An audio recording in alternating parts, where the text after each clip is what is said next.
uniqueness of. And I know that I don't need to take a whole lot of time trying to convince you of the uniqueness of heaven. The word uniqueness means single, sole, one of a kind, unequal, matchless, uncommon. And when you think about heaven, hopefully, you recognize that it is in a league all by itself.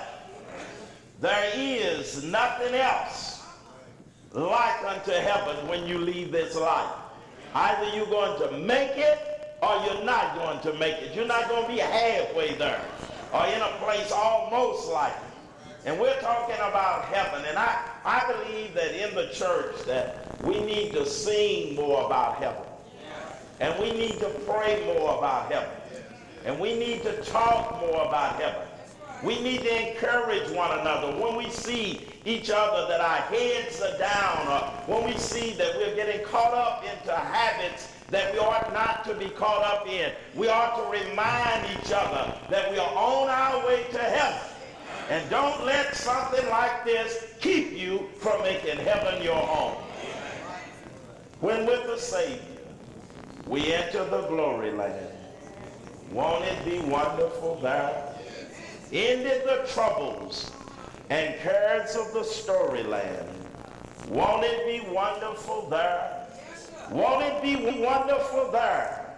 Having no burdens to bear, joyously singing with heart bells all ringing. Oh, won't it be wonderful there? Now Jesus had come in John 14 to the very end of his ministry here on planet Earth. And he knew that he was going to leave the disciples. And he knew that when someone dies, there's a loneliness, there's an emptiness. And so in trying to get the apostles ready for his departure, Jesus says to them, let not your heart be troubled. You believe in God, believe also in me. In my Father's house are many mansions. If it were not so, I would have told you.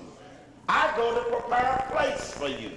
And if I go and prepare a place for you, I'll come again and receive you unto myself, that where I am, there you may be also.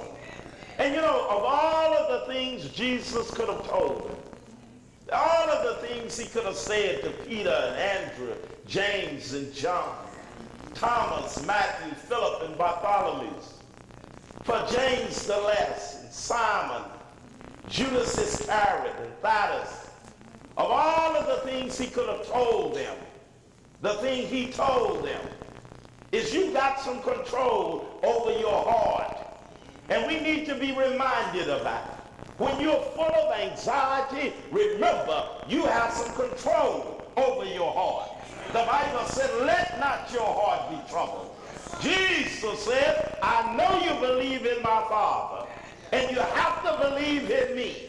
I'm leaving for a while, but I'm going over there to prepare a place for you. And where I'm going to prepare a room for you. And tonight, I just pray that it is not just something that we just hear about at church service. I hope that heaven is real to you.